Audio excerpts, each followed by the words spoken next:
안녕하세요. 짐승의 새끼도 하나는 안 노딘다고 하죠. 먹는다고 하죠. 저는 얼마 전 20년 가까이 제 삶을 헌신한 가족들에게 큰 배신을 당한 여자입니다. 제 품속으로 낳진 않아도 정말 새어 말하는 소리를 듣고 싶지 않아요. 매일 밤마다 가슴을 분주게 이었지만 그 대가는 너무 가슴이 찢어질 듯한 고통을 주었어요. 여러분에게 곧바로 이야기하고 싶어 합니다. 저는 지금까지 2번의 결혼 생활과 2번의 이혼을 경험했어요. 이런 과정을 겪기 전까지 이혼을 자주 하는 사람들을 볼 때마다 분명히 그 사람들에게 문제가 있어서 이혼을 하는 것이라고 생각했어요. 그래서 속으로 거들지도 했었죠. 그러나 결혼 후 가정을 이루게 되면 내가 원하는 대로 되지 않는 것이 바로 결혼 생활인 것 같아요. 첫 번째 결혼할 때는 남편과의 사이에서 아이가 생기지 않았어요. 병원에 가거나 몸에 좋은 음식을 먹어봐도 임신이 되지 않았어요. 3대 독자로 귀하게 자란 시댁 식구들은 제가 불임이라는 사실을 알게 되자 가차없이 쫓아낸 거예요. 그 날을 대비해 2년간의 결혼 생활을 보답하기 위해 3천만 원을 주었어요. 남편은 시댁 식구들의 내가 잘 가라고 손을 흔드는 모습을 보여주기만 했어요. 이런 남자와 함께한 것이 부끄럽고 창피해요. 눈물은 눈에도 나오지 않았습니다.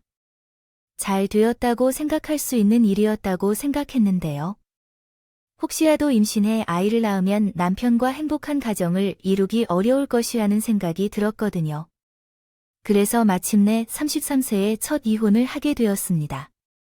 아이를 가질 수 없다는 저주를 받은 몸, 그것은 여성에게 시한부 선고와 같았습니다. 특히 친정에서는 외동딸을 얻어 결혼하면 3명 이상의 자식을 낳아 집안이 북적북적하고 사람들이 모이는 집안을 꾸리는 것이 내 소원이었습니다. 그러나 이 비천한 몸으로는 그 소원을 이룰 수 없게 된 것이었죠. 아이를 낳을 수 없는 나는 그 이후에 누구와도 결혼을 꿈꾸지 못했습니다. 종종 연애를 했었지만 제가 불임이라는 사실을 밝히는 순간 마치 약속이라도 한 듯 남자들은 제 곁을 떠났더군요. 저를 사랑한다고 무릎을 꿇고 프로포즈한 사람, 하늘의 별도 따다 줄 것만 같았던 그런 남자들까지도 불임이라는 2글자의 죄를 벌레 취급하며 이별을 통보했습니다. 처음에는 자존심도 상하고 많이 울기도 했지만 나중에 되니 그런 것도 적응이 돼서 눈물도 나오지 않았습니다. 비참한 현실이었습니다. 그러던 중에 37살이 되어 한 사람을 만나게 되었고 그 사람은 나이는 42살의 아들 2을 키우고 있는 이혼남이었습니다. 1.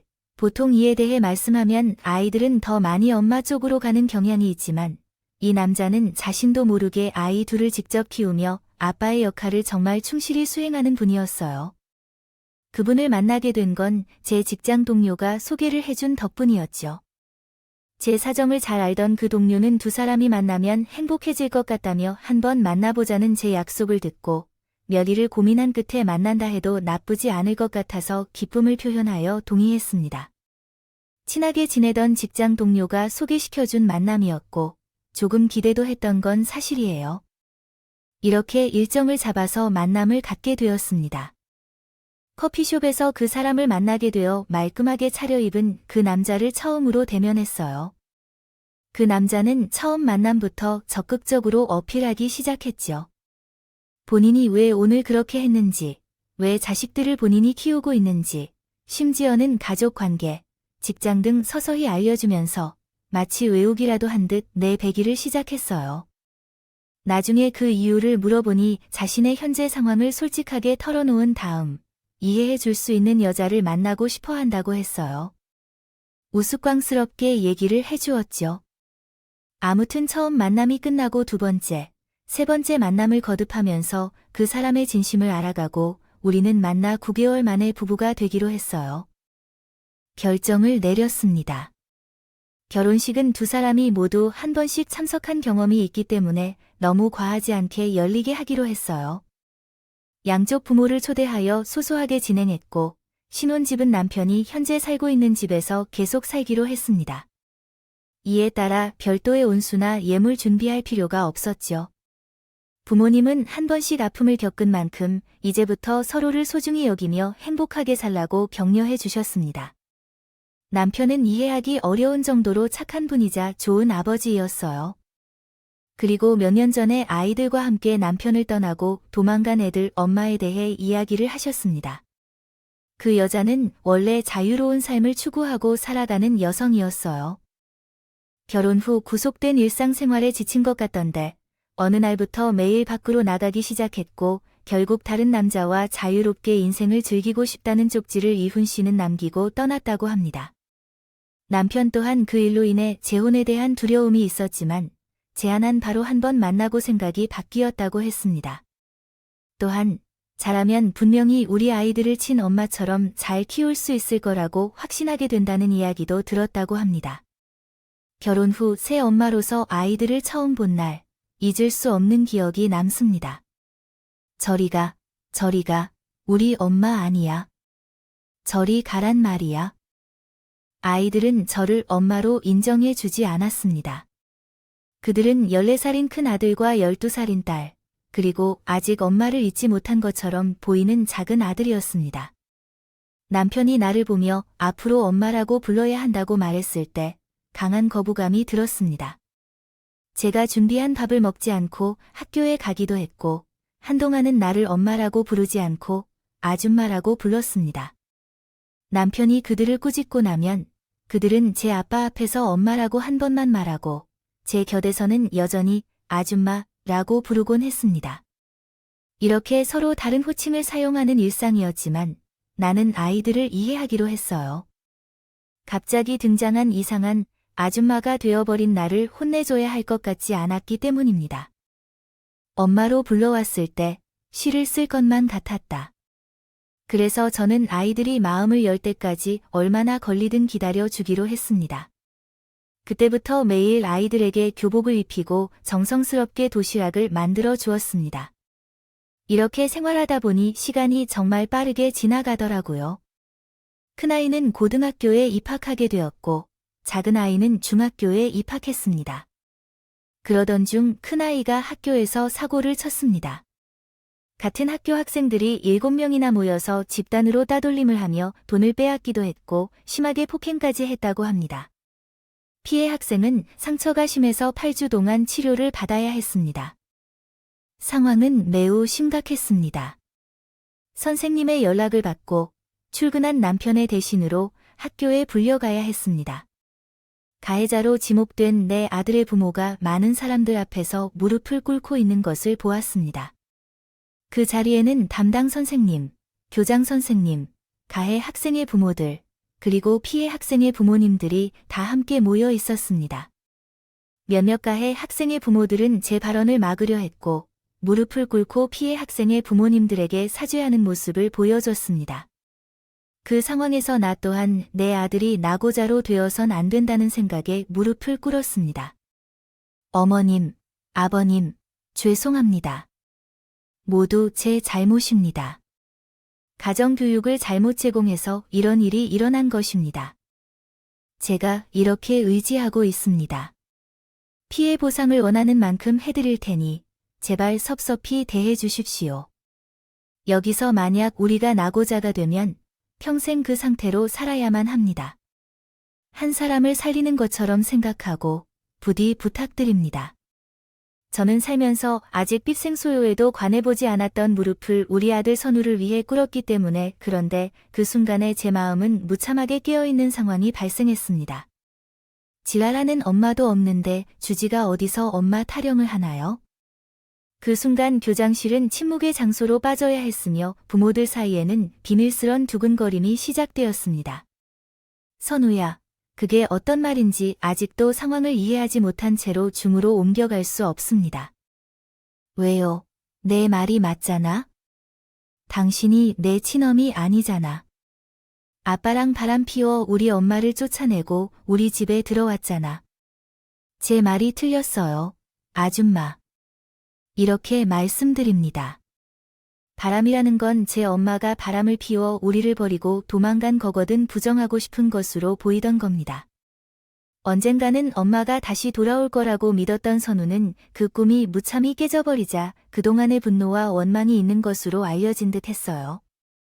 결국 저는 다른 부모들의 시선을 받으며 그 자리에서 나와야 했어요. 그날 학교를 다녀와서 매우 충격을 받아 아무것도 손에 잡히지 않았어요. 나는 앞으로 이 아이들을 어떻게 처리해야 할까요? 키워야 하나. 오해할 수 있겠지만 이런 대접을 받으며 이 집에서 살고 있을까 하는 마음이 들기도 했거든요. 그래서 결심을 하고 가방을 챙겨가려고 했던 순간 한 아이가 울면서 제 손을 잡아주었어요. 그것은 제 둘째 아들 선호였어요. 선호는 제 자신의 엄마가 가방을 들고 도망가는 모습을 직접 목격한 적이 있었다고 해요. 아무리 울고 저항하라고 해봐도 엄마는 냉정하게 다른 남자의 차를 타고 떠나는 걸 목격했다고 했어요. 그 모습이 선호에게는 큰 상처로 남아있었고 때때로 악몽을 꾸기도 했어요.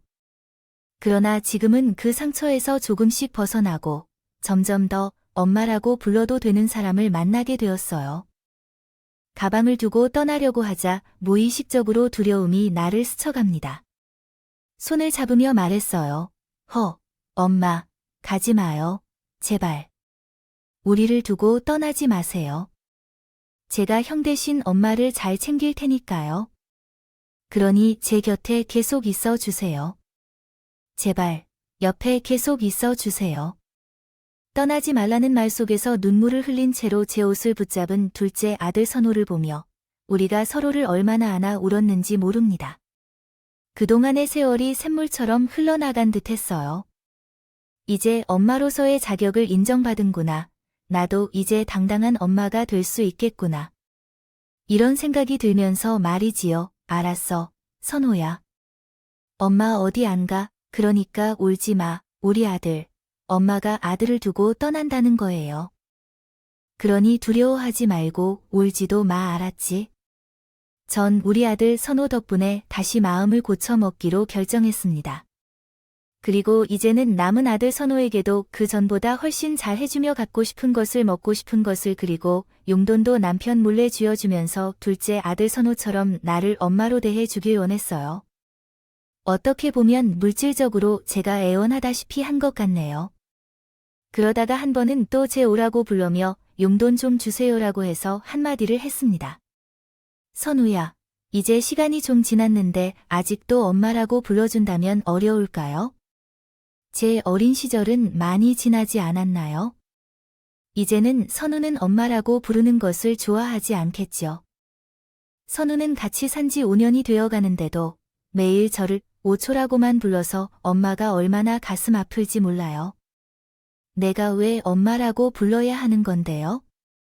선호는 선호, 저는 저예요. 알죠? 다 알아. 그리고 절대로 강요하는 것도 아니에요. 단지 나를 선호의 엄마로 좀 받아줬으면 좋겠어요. 나중에 선호의 마음이 열리면 그때는 엄마라고 불러줄래요?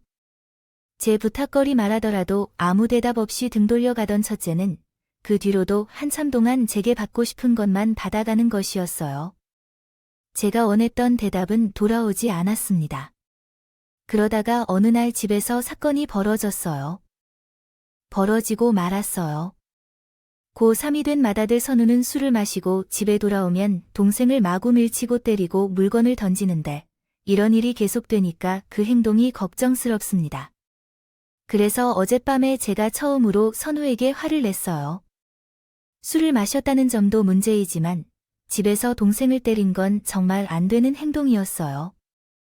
이겼더니 선우가 아빠에게도 반항하고 잘못된 짓만 하는 것을 보고 한 번씩 크게 혼내줘야겠다는 생각을 했었지요. 그러던 중 이날에 제가 크게 야단을 치기 시작했습니다.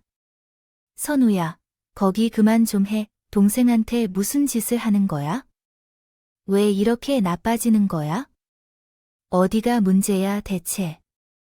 이렇게 말을 해도 선우는 저를 밀치며 더 난리를 치더군요. 보다 못한 전세차게 선우에게 뺨을 때려버렸어요. 아, 당신이 뭐 하는 거에 왜 때리는 건데? 왜 나만 가족에 대해 그러냐? 진짜 당신이 내 엄마라도 된 것 같아. 까치지 마. 당신도 어차빠러 다 아침 나가거야. 우리 아빠랑 우리 다 버릴 거야. 내가 모를 것 같아. 그러니까 처음부터 가식 떨지 말고 그냥 꺼져. 저한테 반항을 하는 선우는 갑자기 오열하기 시작했어요. 자기도 너무 힘들다면서 말이죠. 사춘기 때 엄마를 잃은 슬픔과 분노, 그런 모든 것들이 지금의 선우를. 그런 생각에 마음이 아팠습니다. 그래서 그때는 더 이상 화를 내지 못하고 선우를 꼭 안아주었어요. 울면서 안아주었습니다. 미안해서야. 엄마가 미안해. 하지만 선우야, 엄마는 선우가 구로구, 너도 그렇고 너희들을 생각하는 게 진심이야. 이제부터 우리 잘 지내봐. 엄마는 다른 것은 필요 없어. 우리 아들들이 건강하고 행복해지는 모습만 보면 돼. 그래 줄 수 있겠니? 그때부터 첫째도 제 진심을 알게 되었는지 서서히 마음의 문을 열게 되었습니다. 그 이후로는 천천히 마음을 열어서 첫째가 저에게 엄마라고 불러주었고 그 호칭을 사용하기 시작한 날, 전에 눈물이 줄줄 흐를 정도로 감동받았어요. 흘리며 기뻐서 어쩔 줄을 몰랐어요. 그렇게 한동안 우리는 살짝 삐그덕했어요. 꺼리는 일들도 있었지만 그래도 예전보다는 많이 좋아진 상태로 살고 있었어요. 아이들을 대학 보내고 취업까지 시킬 수가 있었죠. 그래서 이제는 정말 애들을 다 키웠다고 생각했고 결혼해서 잘 사는 모습만 보면 되겠다 생각을 하며 여느 부모와 같이 건강하고 행복하게 살기를 기대했습니다. 그러나 이런 마음은 서서히 깨지기 시작했어요. 사실 우리 첫째는 생각보다 좋은 회사로 들어가서 월급이 적지 않았는데 모두 어디에 쓰는 건지 몰라도 우리에게 돈을 요구하는 횟수가 늘어나기 시작했어요.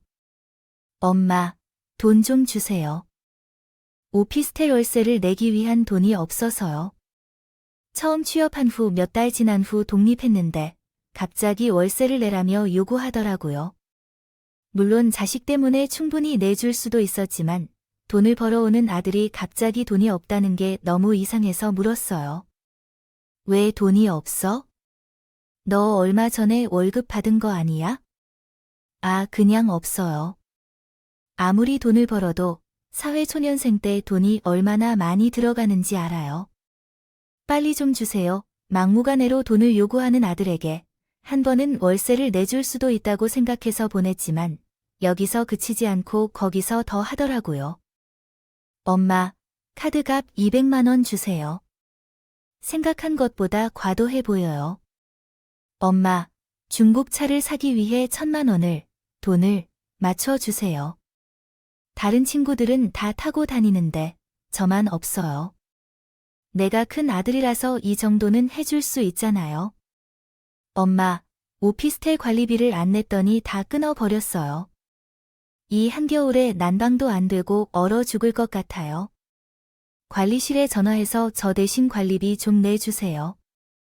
이렇게 부탁이 아닌 명령인 것 같았어요.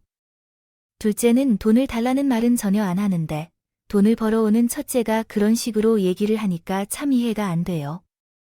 그래서 처음에는 남편과 말해줬는데 중고차를 사주고 몇 번 도와줬다가 부모에게 계속 손만 내밀던 습관을 고쳐야겠다는 생각이 들어 나중에는 일절도 도와드리지 않았습니다. 이제 더는 안 돼. 넌 돈을 벌어도 부모에게 용돈은 못하더라도 미혼이가 알아서 살아야 하는 게 아니겠어. 언제까지 부모에게 손 내밀래야. 정말 치사하게 그걸 얼마나 하다고 하는 거예요. 엄마라는 사람이 자식에게 그런 것도 못 해준다고. 언제든 엄마라 부르는 순간 뭐든 다 해준다. 면서 말하는 거 버려. 역시 거짓말이야. 적반하장으로 화를 내는 첫째를 보면서 더욱 단호하게 마음을 정했어요. 너희 아버지도 너희를 키우느라 할 일은 다 했다. 당신이 받는 월급은 어디에 사용하는지 모르겠지만 앞으로 10원짜리를 하나라도 생각하지 마십시오. 이렇게 냉정하게 말씀드렸습니다. 이렇게 말하자 한동안 예상하시던 일이 있는지 돈을 요구하지 않았습니다. 그래서 저는 이제야 정신을 차리고 싶었습니다. 그렇게 한동안 어떤 문제 없이 지냈습니다. 그러다가 선우가 결혼한다는 소식을 알리면서부터 큰 문제가 시작되었습니다. 어느 날 남편이 선우에게 연락이 왔다며 결혼할 여자가 있다고 전했다고 해요. 그 소식에 너무 기뻤습니다. 아들이 결혼하는 소식을 들으면 기쁘지 않은 어머니가 어디 있겠습니까? 하지만 몇 달이 지나도 집에 한 번도 결혼할 예정인 아가씨를 데리고 오지 않았습니다. 무서웠어요. 그래서 남편께 물어보게 되었죠. 여보, 선우가 결혼할 생각이 있다는데 왜 이렇게 소식이 없어요? 안몬이 나중에 소개시켜준다고 하는 걸 듣던데 알아서 하겠지 뭐. 남편은 선우가 알아서 처리하도록 냅두고 별다른 말은 하지 않았기 때문에 그냥 기다리기로 했어요. 그러던 중 책의 프레니가 찾아왔습니다. 친정 아버지께서 투병 생활을 하시다가 결국 돌아가셨던 거였어요. 저와 남편 그리고 둘째는 장례식장에서 그분을 배웅해 드렸는데 얼마나 가슴 아팠는지 몰라요. 하나뿐인 딸을 끔찍하게 사랑하는 마음이었어요. 주신 아빠 이제 하늘나라로 멀리 떠나셨습니다. 하지만 이 아픔을 가슴에 담고 있는 때 우리 첫째, 아들은 첫날만 와서 잠깐 얼굴을 비추고 바쁘다는 핑계로 당장 나가버렸습니다. 발인 때나 잠깐 와서 얼굴만 비추고 가는 거였죠. 첫째에게서 온해지는 감정이 커지면서 첫째는 제 감정을 신경 쓰지 않고 이기적으로 변해 망가집니다. 장례식장에 바람처럼 왔다가 사라져버린 첫째 누운 친손자도 아닌 자기를 예뻐해 주시던 외할아버지의 죽음이 아무렇지 않은 것 같아 아직도 슬프게 남은 나에게 자신의 결혼 얘기를 꺼내고 싶은 거였습니다. 엄마랑 할아버지가 돌아가신 후에 혹시 남기신 재산 같은 게 없으세요? 그런 거에 대해서는 우리가 말했잖아요. 결혼하고 싶은 여자가 생겼다고 했죠. 그 집이 잘 살 수 있는 집이라고요. 그런데 아빠는 보통 회사에서 일하면서 돈을 벌어오는데 그 돈을 받아들이게 될 것 같아요. 그래서 우리 집안을 빼앗겠다는 말이에요. 그래서 우리 집으로 들어가서 아파트나 좋은 집을 사야 할 거예요. 아니에요. 엄마의 감정을 무시하고 그냥 자기 이익만 챙기는 사람이 괴로웠어요. 그래서 그 자리에서는 못 받아들일 거라고 거부했어요. 요점은 없다고. 깨어나도 내가 없어. 할아버지의 장례식장에 갔다가 얼굴을 보기가 힘들었고 잠깐 다가갔다가 김은 안았지만 왜 네가 당신의 할아버지의 생명값을 다 빼앗으려고 하는 건가요? 절대로 허락하지 않을 거예요. 당신의 결혼은 당신이 알아서 하세요. 저는 이기적이고 불쌍한 첫째 자식으로 그 돈을 못 주겠다고 말했어요. 그런 다음에 아주 강경하게 돌아서며 이렇게 말했습니다. 그래서 당신은 어디에 두고 바꾸고자 했어요. 당신은 처음부터 마음에 안 들었죠. 내가 자식인 임원이 했어도 다 거짓말일 테니 이제서야 돈을 우리에게 쓰기 싫으니 본색을 드러내는 것은 정말 무서워요. 개입해 있다. 아들은 생각지도 못한 독서를 뿜으며 제게 20년 가까이 키워준 엄마라는 것을 까먹은 듯 미치도록 비참합니다. 그들은 행동을 시작했고 그 이후로 상황은 더 악화되었습니다. 무심하게 다양한 민망한 행위들을 하였습니다. 처음에는 그 날로부터 멀어지는 일을 해결하러 왔어요. 그리고 집에 오면서 소란을 피워 집안을 쓸어버리기도 합니다. 집안을 쓰리는 이유는 나한테 물려받은 재산이 담긴 통장을 찾기 위해서입니다. 어디 있는지, 어디에 숨겨뒀는지, 이빨 꽉 물고 찾다가 즉시 돈이 들어있는 통장을 가져다 주는 것을 요구합니다. 나는 정말 왜 그러는지 이해가 안 가요. 그것을 왜 찾아다녀? 이런 이상한 이야기를 하는데 그 꽃뱀 같은 사람이 너무 싫다. 우리 아버지 말고 20년간 우리를 위해 헌신해 주신 분을 얼마나 공경해야 하는지. 속내면서 아빠의 재산을 다 가져가려고 그러는 거 아니냐. 당장 내 결혼 자금을 내야 하니까 어디다 숨겨놓고 있다고 안 내놓는 건데 벌써 어디로 뺏어간 건지 아니냐? 일선호 너 정말 왜 그래? 그 집이 뭐냐고 이렇게 강하게 비난하느냐고? 첫째는 막무가내로 재산이 된 통장을 가지고 노름을 치자 해서 됐어요. 하지만 끝내는 찾을 수 없어서 절망적으로 말하네요. 당신, 이제 내가 마니아 비치 4년 동안 꽃뱀 주제 구리 아반떼 따라 붙어서 피만 빨아먹는 불리어 같으니까요. 귀에 들려 진짜 그만해. 막말을 퍼부어대는 첫째에게 화를 낸다. 그러나 첫째는 아직도 화가 풀리지 않아서 온 집안에 있는 모든 물건들을 주머니에 다 넣어둔다. 집어던지고 난 돌 피우더군요. 저는 이대로는 안 되겠다 싶어서 경찰을 불러야 했지만 아르바이트를 끝내고 들어온 둘째 녀석이 첫째 상태를 보고는 온몸을 던져 뜯어 말려 겨우 멈출 수 있었습니다. 남편이 퇴근하기 전에 벌어진 일이라 저는 놀라고 속상한 마음에 그 자리에서 펑펑 울었습니다. 아, 내 발자야. 내가 왜 이런 수모를 겪어야 해? 내가 왜 닥치는 거야? 내가 이제 내 엄마 아니니까 나한테 엄마 대접받을 생각은 하지 마. 첫째는 역시나 오는 저를 보면서도 오히려 화를 내고는 지발 밑에 있던 냄비를 발로 차버린 뒤 집을 나가버렸습니다. 그 이후로 첫째의 소식은 전혀 들리지 않았어요. 저도 마음이 상해서 첫째를 찾지 않았고 더 나빠질 것 같아 보였던 우리 사이는 결국 돌이킬 수 없는 관계가 되어버렸어요. 큰 충격을 받을 정도로 서운함을 느끼게 된 사건이 발생했어요. 장례식이 끝나고 얼마 후에 친정에서 정리를 마치고 허전한 마음으로 지내고 있을 때 아침부터 형과 약속이 있어 나간 둘째로부터 전화가 왔어요. 그 전화를 받고 충격을 받았어요. 둘째도 모르고 나간 자리가 첫째 상견례 자리였고 그 자리에는 둘째가 희미하게 기억하고 있는 친엄마가 제 대신 앉아 있다는 소식을 전화로 듣게 되었어요. 알려주셨군요. 얼른 와보라며 장소를 찍어 보내준 뒤 그걸 보고는 냅다 택시를 타고 달려갔습니다. 심장이 떨리고 식은땀이 줄줄 흐르는 상태에서 백시를 타고 가는 동안 1분이 1시간처럼 느껴지며 발만 동동 구르며 그곳으로 향했습니다. 하지만 상견례 자리에 들어선 순간 제 바람은 무참히 깨지고 말았어요. 그 자리에는 나의 남편과 첫째 자식, 반갑게 맞이해준 둘째와 사돈이 앉아 즐거운 분위기가 연출되고 있었습니다. 나는 그 모습을 보고 분노에 찬 목소리로 소리를 질렀다. 너희 지금 뭐 하는 거야? 저의 등장과 물음의 상에 겨난 외장에 있는 모든 사람들의 눈빛이 저를 향하는 것을 느끼며 첫째는 매우 당황했고 사돈 되실 분들은 제게 누구냐고 말을 꺼내게 되었습니다. 저는 누구신가요? 자리를 잘못 찾아오신 것 같은데 그러자 누나를 빠르게 걸어 나오게 하더니 첫째 놈이 의아한 얼굴로 바라보고 있는 사돈 떼의 눈치를 살피며 호소리를 시작하였습니다. 아, 아주머니, 여기는 어찌 된 일이세요? 뭐? 아주머니, 첫째는 저에게 아주머니라고 부르면서 자기 집에서 일하는 이모로 자신을 소개했습니다.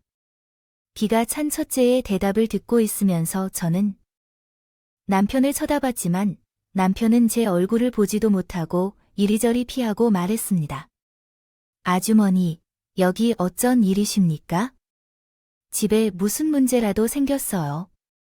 이따가 연락드릴 테니 일단은 나가 주시죠. 라고 첫째는 다시 한번 말을 하더군요. 그래서 저는 모든 진실을 폭로하기 시작했어요. 내가 가정부야. 내가 너희 가정부냐고? 내가 20년 가까이 너희 엄마로, 네 부인으로 살았는데. 예, 천벌 받을 것들아. 너희가 그러고도 무사할 것 같아? 웃기지 마. 너희 다 벌 받을 거야. 벌 받을 거라고. 그리고 얼굴을 감싸고 그 자리에서 떠났습니다. 땅을 치며 오열을 했습니다. 너무 서러웠어요. 제 인생이 너무 불쌍했어요. 이런 꼴을 당하다니 제 자식처럼 배들에 키웠나 하는 생각이 들어 얼마나 울었는지 몰라요. 그렇게 한참을 울고 있을 때쯤 가게 종업원이 들어와서 아주머니, 그만 소란 비우시고 나가주세요. 안 그러면 경찰 부릅니다. 라고 강제로 저를 끌고 나가려고 했어요. 그렇게 저는 질질 끌려나가는 상황이었어요. 그런데 바로 그때 누군가가 소리를 지르며 제지를 하기 시작했어요. 우리 엄마, 건들지 마, 머리카락 하나 건들면 가만하실도 라고 말하며 저를 끌고 나간 종업원을 밀어내 버렸다는 뜻이군요. 그 후로 상황은 모두 변화했어요. 역전이 일어났죠. 후아, 이 쓰레기 같은 자식아. 우리 엄마가 날 불렀지? 이 길을 가로막고 상황을 판단해 나를 저쪽으로 인도했다는 거야? 거지 같은 놈, 넌 형이 아니야. 이동안 우리를 위해 엄마가 얼마나 헌신했는데 그 자리에서 우리를 버리고 도망간 다른 여자를 받아들이지 마. 넌 사람이니? 이렇게 말하며 나는 주먹으로 세차게 치이던 거군. 어릴 적 너에게 맞아서 괴롭혔던 동생이 아니야? 가짜는 뒤로 물러가겠지. 그리고 제대로 대우받을 분들은 제가 있을 거예요. 말씀드리겠습니다. 오늘부터 이 새끼 동생 안 할 거예요.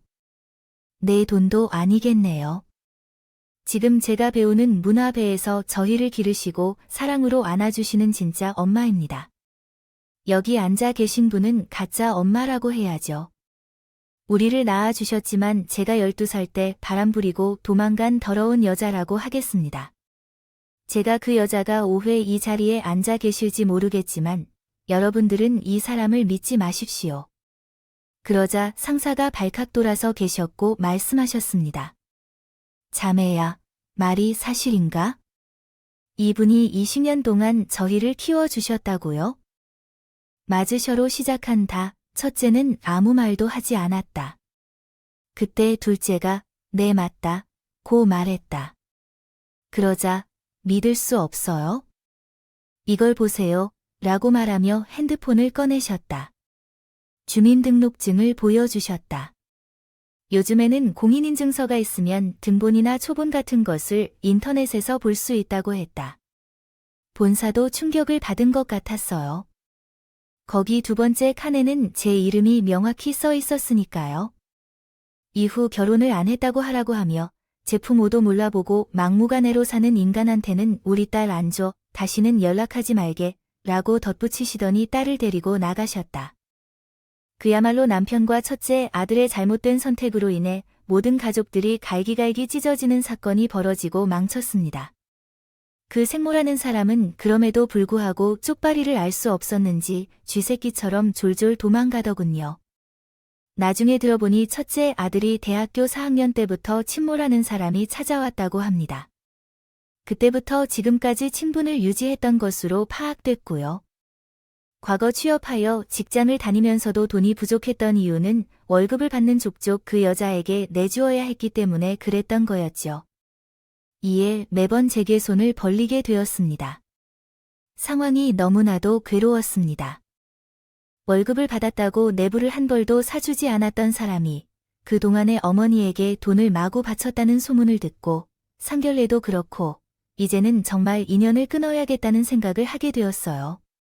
그리고 무엇보다도 남편에게 큰 배신감을 느끼며 이혼을 결심했습니다. 누구보다도 믿었던 사람, 항상 내 편이라고 생각했던 남편의 이중적인 모습에 저는 치를 떨며 말을 놓았어요. 그래서 통보를 하게 되었어요. 여보, 정말 미안해요. 첫째가 너무 간곡히 부탁해서 그랬어요. 피곤한 엄마가 축복받으면서 결혼하고 싶다며 울면서 이야기를 했기 때문에 정말 죄송해요. 미안합니다. 당신이 한 말은 반드시 그 문맥을 이해해야 하므로 번역에는 주의를 기울입니다. 그러나 전체적인 내용을 더 명확하게 전달하기 위해 다음과 같이 문장을 수정했습니다. 당시에는 그녀에게로 가서 떠났습니다.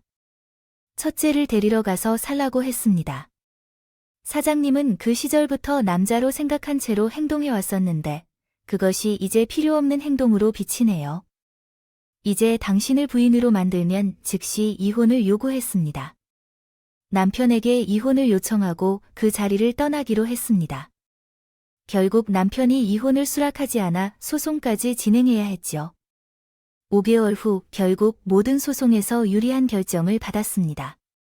저는 이 집안에 정말 헌신했고 나쁜 일은 아무것도 없었으므로 법원도 이러한 사실들을 고려해 주었습니다. 승소를 이끌던 그날, 첫째가 남편에게 말했습니다. 당신이 결혼한다 해도 내가 아들인 것처럼 대우해왔기에 신혼집에 보태주려고 했어요. 하지만 당신이 나를 엄마 취급도 안 하고 먼저 돌아선 덕분에 속은 기분이에요.